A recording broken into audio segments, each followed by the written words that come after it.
Bueno, como dijimos en la charla, ser diferente es importante porque te da la oportunidad de marcar la diferencia.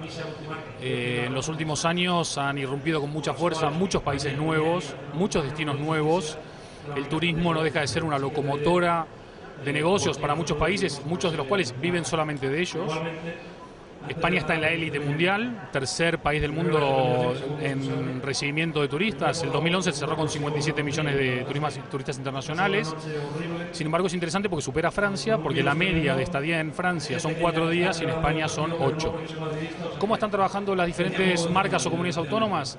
Yo creo que el gran defecto de España es que no termina de establecer una política común para llegar a todo ese mundo. 7.000 millones de potenciales clientes, más de 200 países, más de 1 millón de ciudades. ¿Cómo podemos utilizar todos los recursos, tanto del Estado nacional, regional, comunitario, provincial, regional, para darle fuerza a la marca España, potenciando cada una de las partes y cómo cada una de las partes puede potenciar el todo? Seguimos muy descoordinados. Seguimos teniendo un producto espectacular, uno de los mejores países del mundo para venir por gastronomía, por clima, por cultura, por deporte, por destinos, por cercanía, por redes, infraestructura, etcétera, etcétera. Y es una pena que no se esté aprovechando todo ese potencial como se debería. Y aún así, somos la élite mundial.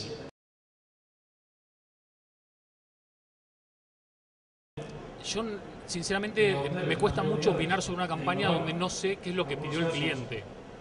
Entonces es muy difícil. Ahora, como consumidor me pregunto, ¿no? La mayoría de noticias que hoy van de España hacia el mundo son 20 y pico % de desocupación, empresas que quiebran, más de 5 millones de parados, prima de riesgo, y después de todo eso viene I need Spain.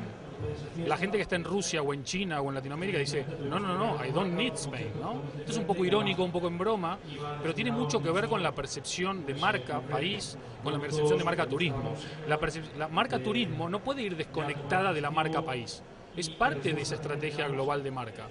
Había un anuncio la semana pasada que vi en una revista, no me acuerdo cuál era, que había una chica con 7, 8 shopping bags que decía, qué bueno, se demoró mi vuelo, o se canceló mi vuelo y me dio tiempo de ir a comprar.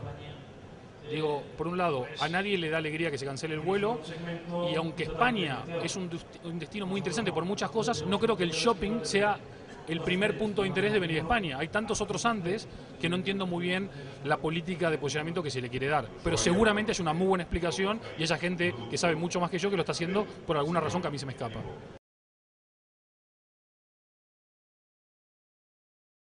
Hay una realidad incontrastable que es que la marca Barcelona, por ejemplo, es la marca más reconocida a nivel mundial, incluso por encima de España, y no lo digo yo, ¿sí?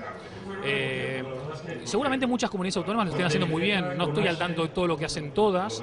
Sí me consta que muchas comunidades autónomas están abrazando las redes sociales, están abrazando la presencia internacional a través de la innovación y de romper moldes y de utilización de 2.0, dispositivos móviles y demás, y creo que empieza a haber una reacción a la situación de cambio de era.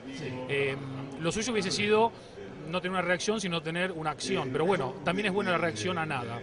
Aquellas que se están moviendo más van a tener mucho más éxito, sobre todo las que se muevan detrás de un plan y de una estrategia clara y de saber a quién quieren captar, de qué manera y por qué va a ser relevante lo que tienen para decir para aquellos potenciales turistas.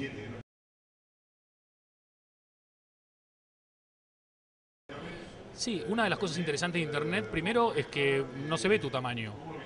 Lo que se ve es la calidad de tu trabajo, la calidad de tu comunicación, tu interactividad, tu diálogo, tu forma de resolver problemas, tu forma de informar. Internet realmente ha democratizado, ha transversalizado todo y también ha dado muchas oportunidades a gente con menos recursos para poder llegar a más gente. Cualquier marca que esté en Internet es una marca global por default. Ahora, con 88 billones de búsquedas por mes en Google, ¿qué hace tu marca para que te encuentren? Y una vez que te encuentren, para seducir, atraer y transformar eso en negocio, que es de lo que se trata.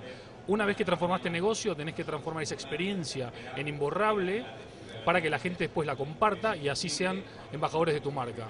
Los que mejor entiendan esto son los que más éxito van a tener en el futuro. Y el mensaje más importante es no tener miedo, romper moldes, y el ser diferente no desde el discurso sino desde los hechos. Ser diferente es bueno porque, como te decía, podés tener la oportunidad de marcar la diferencia.